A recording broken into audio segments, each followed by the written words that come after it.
আপনাদের শোকে আমরা মানবিক মানুষ, মনে রাখবেন আমাদের রক্ত যেমন আছে, মাংস যেমন আছে শরীরে, আমাদের হৃদয়ে কিন্তু পাথর নেই। এবং তাই কথা বলার জন্য আমাকে জেলেও ভরে দেওয়া যেতে পারে, কিন্তু আই ডোন্ট কেয়ার। আমি আপনাদের বলবো, যারা যোগ্য, যারা বঞ্চিত হয়েছেন, আসুন আমরা দুটো ভাগে ভাগ করি। এখনো পর্যন্ত সুপ্রিম কোর্ট আমাদের জানাতে পারেনি কারা যোগ্য আর কারা অযোগ্য। আইনে বলা আছে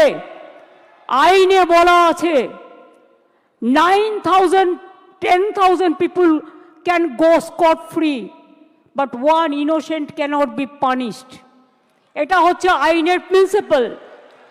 2022 থেকে খেলা শুরু করেছিল, একটা নোংরা খেলা।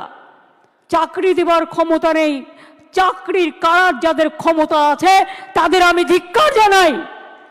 আপনাদের একটা জিনিস বুঝতে হবে, কোনটা মুখ আর কোনটা মুখোশ।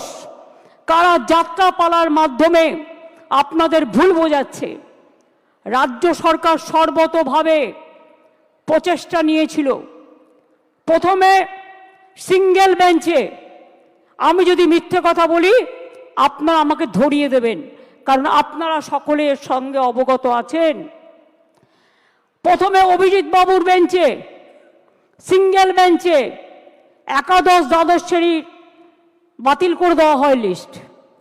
তারপরে ডিভিশন বেঞ্চে অন্যান্যদেরটা সবটাই করা হয় এবং সিবিআইকে কেসটা দেওয়া হয়। আমরা সিবিআইকে নন কোঅপারেশন করিনি। আমরা বলেছিলাম বাছুন কে যোগ্য আর কে অযোগ্য। যদি কেউ অযোগ্য হয়, তথ্য প্রমাণ দিয়ে প্রমাণিত করতে পারেন, নিশ্চয়ই গভর্নমেন্ট মানে এসএসসি সেটা মেনে নেবে। আমার মানতে কোনো আপত্তি নেই। কেউ যদি কোনো ভুল করে থাকে তার দায়িত্ব আমরা কেন নেব? আমরা চাই কোনো যোগ্য ব্যক্তির যেন চাকরি না যায়, এটা আমরা অলওয়েজ চাই।